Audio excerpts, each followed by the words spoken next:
أعوذ بالله من الشيطان الرجيم. بسم الله الرحمن الرحيم.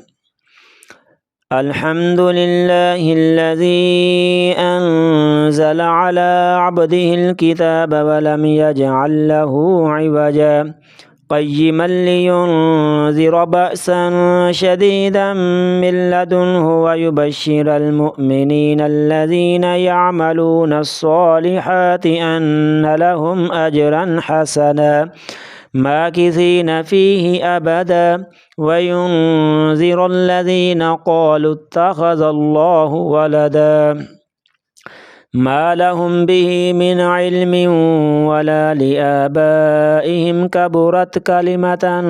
تخرج من أفواههم إن يقولون إلا كذبا فلعلك باخع نفسك على آثارهم إن لم يؤمنوا بهذا الحديث أسفا إنا جعلنا ما على الأرض زينة لها لنبلوهم أيهم أحسن عملا وإنا لجاعلون ما عليها صعيدا جرزا أم حسبت أن أصحاب الكهف والرقيم كانوا من آياتنا عجبا إذ أوى الفتية إلى الكهف فقالوا ربنا آتنا من لدنك رحمة وهيئ لنا من أمرنا رشدا فضربنا على آذانهم في الكهف سنين عددا ثم بعثناهم لنعلم أي الحزبين أحصى لما لبثوا أمدا نحن نقص عليك نبأهم بالحق إنهم فتية آمنوا بربهم وزدناهم هدى وربطنا على قلوبهم إذ قاموا فقالوا ربنا رب السماوات والأرض لن ندعو من دونه إلها لقد قلنا إذا شططا هؤلاء قومنا اتخذوا من دونه آلهة لولا يأتون عليهم بسلطان بين فمن أظلم ممن افترى على الله كذبا وإذ اعتزلتموهم وما يعبدون إلا الله فأووا إلى الكهف ينشر لكم ربكم من رحمته ويهيئ لكم من أمركم مرفقا وترى الشمس إذا طلعت تزاور عن كهفهم ذات اليمين وإذا غربت تقرضهم ذات الشمال وهم في فجوة منه ذلك من آيات الله من يهد الله فهو المهتد ومن يضلل فلن تجد له وليا مرشدا وتحسبهم أيقاظا وهم رقود ونقلبهم ذات اليمين وذات الشمال وكلبهم باسط ذراعيه بالوسيد لو اطلعت عليهم لوليت منهم فرارا ولملئت منهم رعبا وكذلك بعثناهم ليتساءلوا بينهم قال قائل منهم كم لبثتم قالوا لبثنا يوما أو بعد يوم قالوا ربكم أعلم بما لبثتم فابعثوا أحدكم بورقكم هذه إلى المدينة فلينظر أيها أزكى طعاما فليأتكم برزق منه وليتلطف ولا يشعرن بكم أحدا إنهم إن يظهروا عليكم يرجموكم أو يعيدوكم في ملتهم ولن تفلحوا إذا أبدا وكذلك أعثرنا عليهم ليعلموا أن وعد الله حق وأن الساعة لا ريب فيها إذ يتنازعون بينهم أمرهم فقالوا ابنوا عليهم بنيانا ربهم أعلم بهم قال الذين غلبوا على أمرهم لنتخذن عليهم مسجدا سيقولون ثلاثة رابعهم ويقولون خمسة سادسهم كلبهم رجما بالغيب ويقولون سبعة وثامنهم كلبهم قل ربي أعلم بعدتهم ما يعلمهم إلا قليل فلا تمار فيهم إلا مراء ظاهرا ولا تستفت فيهم منهم أحدا ولا تقولن لشيء إني فاعل ذلك غدا إلا أن يشاء الله واذكر ربك إذا نسيت وقل عسى أن يهديني ربي لأقرب من هذا رشدا ولبثوا في كهفهم 300 سنين وازدادوا 9 قل الله أعلم بما لبثوا له غيب السماوات والأرض أبصر به وأسمع ما لهم من دونه من ولي ولا يشرك في حكمه أحدا واتل ما أوحي إليك من كتاب ربك لا مبدل لكلماته ولن تجد من دونه ملتحدا واصبر نفسك مع الذين يدعون ربهم بالغداة والعشي يريدون وجهه ولا تعد عيناك عنهم تريد زينة الحياة الدنيا ولا تطع من أغفلنا قلبه عن ذكرنا واتبع هواه وكان أمره فرطا وقل الحق من ربكم فمن شاء فليؤمن ومن شاء فليكفر إنا أعتدنا للظالمين نارا أحاط بهم سرادقها وإن يستغيثوا يغاثوا بماء كالمهل يشوي الوجوه بئس الشراب وساءت مرتفقا إن الذين آمنوا وعملوا الصالحات إنا لا نضيع أجر من أحسن عملا أولئك لهم جنات عدن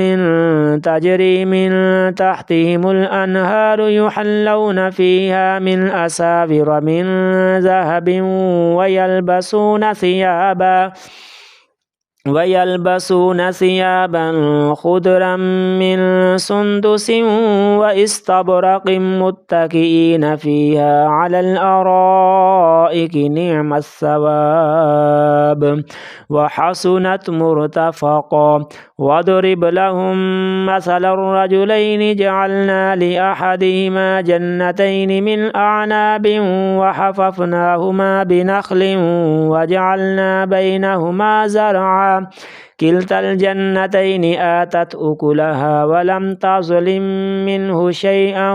وفجرنا خلالهما نهرا وكان له ثمر فقال لصاحبه وهو يحاوره أنا أكثر منك مالا وأعز نفرا ودخل جنته وهو ظالم لنفسه قال ما أظن أن تبيد هذه أبدا وما أظن الساعة قائمة ولئن رددت إلى ربي لأجدن خيرا منها منقلبا قال له صاحبه وهو يحاوره أكفرت بالذي خلقك من تراب ثم من نطفة ثم سواك رجلا لكن هو الله ربي ولا أشرك بربي أحدا ولولا إذ دخلت جنتك قلت ما شاء الله لا قوة إلا بالله إن ترني أنا أقل منك مالا وولدا فعسى ربي أن يؤتيني خيرا من جنتك ويرسل عليها حسبانا من السماء فتصبح صعيدا زلقا أو يصبح ماؤها غورا فلن تستطيع له طلبا وأحيط بثمره فأصبح يقلب كفيه على ما أنفق فيها وهي خاوية على عروشها ويقول يا ليتني لم أشرك بربي أحدا ولم تكن له فئة ينصرونه من دون الله وما كان منتصرا هنالك الولاية لله الحق هو خير ثوابا وخير عقبا واضرب لهم مثل الحياة الدنيا كماء إن أنزلناه من السماء فاختلط به نبات الأرض فأصبح هشيما تذروه الرياح وكان الله على كل شيء مقتدرا المال والبنون زينة الحياة الدنيا والباقيات الصالحات خير عند ربك ثوابا وخير أملا ويوم نسير الجبال وترى الأرض بارزة وحشرناهم فلم نغادر منهم أحدا وعرضوا على ربك صفا لقد جئتمونا كما خلقناكم أول مرة بل زعمتم أن لن نجعل لكم موعدا ووضع الكتاب فترى المجرمين مشفقين مما فيه ويقولون يا ويلتنا ما لهذا الكتاب لا يغادر صغيرة ولا كبيرة إلا أحصاها ووجدوا ما عملوا حاضرا ولا يظلم ربك أحدا وإذ قلنا للملائكة اسجدوا لآدم فسجدوا إلا إبليس كان من الجن ففسق عن أمر ربه أفتتخذونه وذريته أولياء من دوني وهم لكم عدو بئس للظالمين بدلا ما أشهدتهم خلق السماوات والأرض ولا خلق أنفسهم وما كنت متخذ المضلين عضدا ويوم يقول نادوا شركائي الذين زعمتم فدعوهم فلم يستجيبوا لهم وجعلنا بينهم موبقا ورأى المجرمون النار فظنوا أنهم مواقعوها ولم يجدوا عنها مصرفا ولقد صرفنا في هذا القرآن للناس من كل مثل وكان الإنسان أكثر شيء جدلا وما منع الناس أن يؤمنوا إذ جاءهم الهدى ويستغفروا ربهم إلا أن تأتيهم سنة الأولين أو يأتيهم العذاب قبلا وما نرسل المرسلين إلا مبشرين ومنذرين ويجادل الذين كفروا بالباطل ليدحضوا به الحق واتخذوا آياتي وما أنذروا هزوا ومن أظلم ممن ذكر بآيات ربه فأعرض عنها ونسي ما قدمت يداه إنا جعلنا على قلوبهم أكنة أن يفقهوه وفي آذانهم وقرا وإن تدعهم إلى الهدى فلن يهتدوا إذا أبدا وربك الغفور ذو الرحمة لو يؤاخذهم بما كسبوا لعجل لهم العذاب بل لهم موعد لن يجدوا من دونه موئلا وتلك القرى أهلكناهم لما ظلموا وجعلنا لمهلكهم موعدا وإذ قال موسى لفتاه لا أبرح حتى أبلغ مجمع البحرين أو أمضي حقبا فلما بلغا مجمع بينهما نسيا حوتهما فاتخذ سبيله في البحر سربا فلما جاوزا قال لفتاه آتنا غداءنا لقد لقينا من سفرنا هذا نصبا قال أرأيت إذ أبينا إلى الصخرة فإني نسيت الحوت وما أنسانيه إلا الشيطان أن أذكره واتخذ سبيله في البحر عجبا قال ذلك ما كنا نبغي فارتدا على آثارهما قصصا فوجدا عبدا من عبادنا آتيناه رحمة من عندنا وعلمناه من لدنا علما قال له موسى هل أتبعك على أن تعلمني مما علمت رشدا قال إنك لن تستطيع معي صبرا وكيف تصبر على ما لم تحط به خبرا قال ستجدني إن شاء الله صابرا ولا أعصي لك أمرا قال فإن اتبعتني فلا تسألني عن شيء حتى أحدث لك منه ذكرا فانطلقا حتى إذا ركبا في السفينة خرقها قال أخرقتها لتغرق أهلها لقد جئت شيئا إمرا قال ألم أقل إنك لن تستطيع معي صبرا قال لا تؤاخذني بما نسيت ولا ترهقني من أمري عسرا فانطلقا حتى إذا لقيا غلاما فقتله قال أقتلت نفسا زكية بغير نفس لقد جئت شيئا نكرا قال ألم أقل لك إنك لن تستطيع معي صبرا قال إن سألتك عن شيء بعدها فلا تصاحبني قد بلغت من لدني عذرا فانطلقا حتى إذا أتيا أهل قرية استطعما أهلها فأبوا أن يضيفوهما فوجدا فيها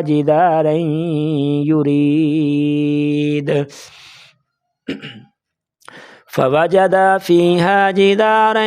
يريد أن ينقض فأقامه قال لو شئت لاتخذت عليه أجرا قال هذا فراق بيني وبينك سأنبئك بتأويل ما لم تستطيع عليه صبرا أما السفينة فكانت لمساكين يعملون في البحر فأردت أن أعيبها وكان وراءهم ملك يأخذ كل سفينة غصبا وأما الغلام فكان أبواه مؤمنين فخشينا أن يرهقهما طغيانا وكفرا فأردنا أن يبدلهما ربهما خيرا منه زكاة وأقرب رحما وأما الجدار فكان لغلامين يتيمين في المدينة وكان تحته كنز لهما وكان أبوهما صالحا فأراد ربك أن يبلغا أشدهما ويستخرجا كنزهما رحمة من ربك وما فعلته عن أمري ذلك تأويل ما لم تستطع عليه صبرا ويسألونك عن ذي القرنين قل سأتلو عليكم منه ذكرا إنا مكنا له في الأرض وآتيناه من كل شيء سببا فأتبع سببا حتى إذا بلغ مغرب الشمس وجدها تغرب في عين حمئة ووجد عندها قوما قلنا يا ذا القرنين إما أن تعذب وإما أن تتخذ فيهم حسنا قال أما من ظلم فسوف نعذبه ثم يرد إلى ربه فيعذبه عذابا نكرا وأما من آمن وعمل صالحا فله جزاء الحسنى وسنقول له من أمرنا يسرا ثم أتبع سببا حتى إذا بلغ مطلع الشمس وجدها تطلع على قوم لم نجعل لهم من دونها سترا كذلك وقد أحطنا بما لديه خبرا ثم أتبع سببا حتى إذا بلغ بين السدين وجد من دونهما